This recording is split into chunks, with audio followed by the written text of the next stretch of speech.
lucky ones because we're Emirati.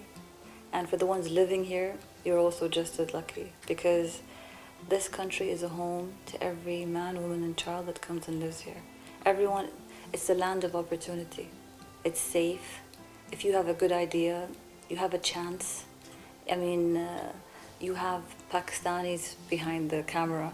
You have Lebanese behind the media. Different nationalities, they follow their heart. They follow their business. So everyone has a chance to be what they want. So it's an honor to be in a country which allows you to be whatever you want to be. You want to be a doctor, you want to be a nurse, you want to be an artist, you want to be a stay-at-home mother. Good for you. But you live a full life. I'm very grateful to be an Emirati living in the Emirates, and I'm very proud, and I wish you a wonderful day, and don't forget to smile, be grateful, stay blessed, and continue to read and develop always. Sheikh Mohammed bin Rashid kindly bestowed on us a great honor, and he also mentioned that in his future plans, he plans on having 50% of the ministers in the Emirates to be women. I think he has seen the progress, and I think he has felt and seen the difference in women doing their job. When, as Margaret Thatcher once said, if you want something discussed, you give it to the men. If you want something done, you give it to the women. Women need to get the job done, and they do. And behind every successful man is a woman because she pushes him through. But we are in a 50-50 environment. Man cannot live without the women, and women cannot live without the man. So what we're doing right now, we're not just turning into crazy feminists, we're turning into an educated, cultured woman trying to make progress in her own country. We take the men's hand and we move forward together because we are one country. When you educate a woman, you educate a whole family. Because the woman will come back, she will talk about it to her sisters, to her brothers, to her mother and father, to her grandmother and her grandfather, and to her children.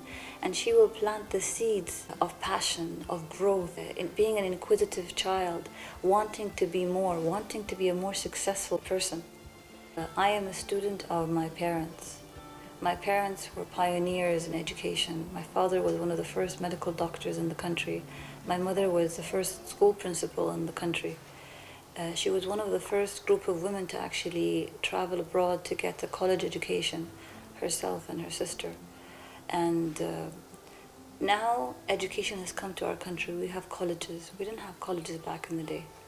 Now we have opportunities. Now we have our leaders supporting us, especially the women. In our status quo, it even shows us that women graduating with higher degrees are actually higher than men nowadays. But men have the opportunity to gain seniority over them. We don't know why, but it is how it is. But still, you still see women becoming ministers. And when women become CEOs, they do a very good job. Because they've had to go through a lot of grit and grime and sweat, blood and tears. And in the end, they get there. And when they get there, they're ruthless. They know what they want, and they know exactly who they don't want on their team. And they know their focus is clear. They know where to go, they know what to do, they know how to strategize and plan it. You should always continue to educate yourself, always continue to read. Warren Buffett always reads. I myself, I'm doing my master's in the Sorbonne in Abu Dhabi in management, marketing, communication and media. You should always read, always develop, always read in fields that interest you and that are new to you, because you can't be left in the dark in one topic and completely knowledgeable on another. You have to know a little bit of everything. And you must continue to research and develop, because if you stop reading, if you stop developing, stop learning, you're left behind. And it's this game of business is for the fittest, survival of the fittest. If you fail to keep up, you're left behind. We need to know more about the digital technology.